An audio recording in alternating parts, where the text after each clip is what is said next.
Now, the Human Rights Council in Geneva convened today to view a special hour-long Channel 4 film featuring video evidence of atrocities by both sides at the end of the Sri Lanka civil war.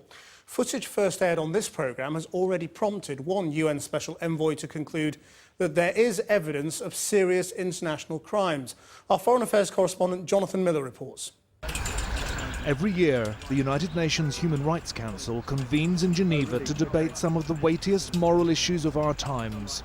Today, delegates were shown what the UN says appears to be prima facie evidence of war crimes, allegedly committed 2 years ago in Sri Lanka.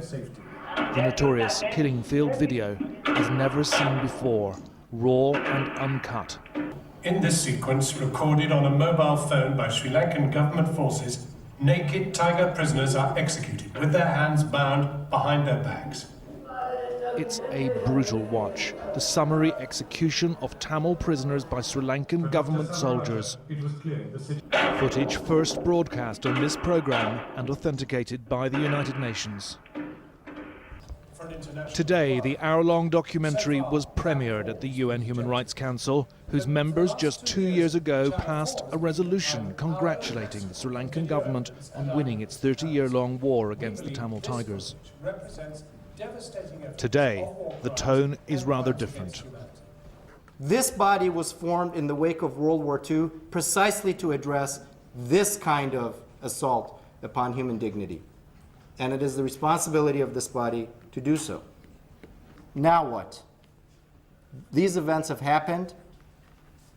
What can the world do about it? A UN panel has said this video is credible evidence of war crimes. It's now up to Ban Ki-moon to request a formal inquiry. Also watching today, a Sri Lankan government delegation. The footage has since been authenticated by the United Nations, though the Sri Lankan government still refuses to accept that.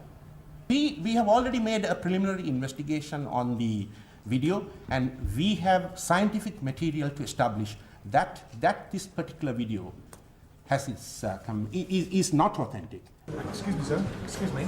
Excuse me, sir. I have to do this right now. Sorry, I have meeting to attend. It does look a little evasive. No, I'm not. Having failed to act at the time to prevent the murder of 40,000 Tamil civilians, the United Nations now risks another spectacular failure if it doesn't act on its own recommendations.